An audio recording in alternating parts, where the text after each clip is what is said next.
Je crois qu'il n'y a pas une réflexion générale seulement à avoir sur l'état de la démocratie par rapport aux dernières élections sur le continent. Je crois qu'il faut avoir en tête que les situations, les trajectoires politiques nationales restent quand même assez différentes les unes des autres. Et par exemple, moi, je ne parle pas de régression démocratique dans les pays d'Afrique centrale, parce qu'en fait, la démocratie et l'état de droit ne se sont jamais installés dans une très grande majorité de ces pays. Donc, je crois qu'il faut garder à nouveau en tête la diversité des trajectoires nationales et d'une certaine manière examiner pays par pays, quasiment donc au cas par cas, les situations politiques dans lesquelles on se trouve aujourd'hui.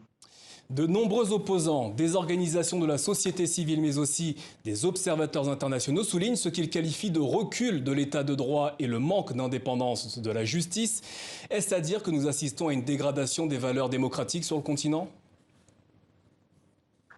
Oui, certainement. À nouveau, il faut examiner les pays un peu au cas par cas et voir aussi les différences significatives entre une région comme l'Afrique centrale et l'Afrique de l'Ouest. En Afrique de l'Ouest, on a eu depuis les années 90 de véritables choix qui ont été faits en faveur de la démocratisation et de l'état de droit. Et d'ailleurs, l'organisation régionale, la CEDEAO, dispose quand même d'un protocole additionnel sur la démocratie et la bonne gouvernance qui est venu compléter un protocole sur la paix et la sécurité. C'était une manière de dire que la paix et la sécurité dépendaient précisément aussi de la construction démocratique et d'état de droit.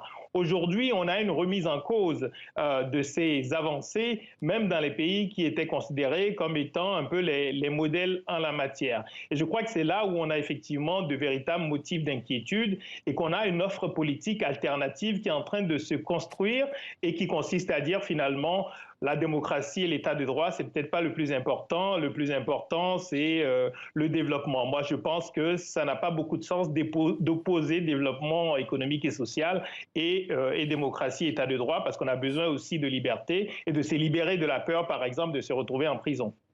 Vous le dites, il ne faut pas oublier la diversité du continent. Néanmoins, la plupart des pays africains organisent des élections. Tous se livrent à cet exercice démocratique.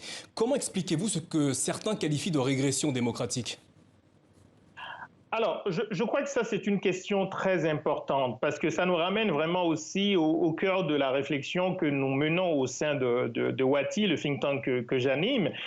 Depuis quelques années, on ne cesse de répéter que les élections sont simplement une des modalités d'exercice de la démocratie. C'est la modalité par laquelle on choisit les dirigeants. Mais il y a même des controverses théoriques sur le fait que les élections peuvent être antinomiques avec la démocratie. Mais je n'entrerai pas dans ce débat. Mais par contre, il me semble très clair que la dimension électorale de la démocratie a pris le dessus sur toutes les autres dimensions. Et sans ces autres dimensions, en fait, les élections n'ont pas de sens. Lorsque vous n'avez pas de compétition ouverte, lorsque vous n'avez pas de contrôle des sources de financement, et lorsqu'aujourd'hui vous avez la possibilité d'éliminer les concurrents, par exemple par le contrôle de la justice, évidemment, il n'y a plus de sens à donner à ces élections. Vous dites qu'il faut prendre les pays au cas par cas. Le Bénin ou encore le Sénégal étaient présentés il y a encore quelques années comme des exemples de démocratie. Est-ce toujours le cas ? Alors, je dirais qu'on a encore des variations importantes, par exemple, entre l'état de politique du Bénin, celui du Sénégal et celui, par exemple, de la Guinée ou de la Côte d'Ivoire, parce que dans ces deux derniers pays où il y a eu des élections l'année dernière, en fait, il n'y a jamais eu vraiment non plus de démocratisation qui a été choisie clairement dans toutes ces dimensions, en Guinée en particulier. Alors qu'au Bénin, il y a eu un choix très clair lors de la conférence nationale de 90 en faveur de la démocratie et de l'état de droit.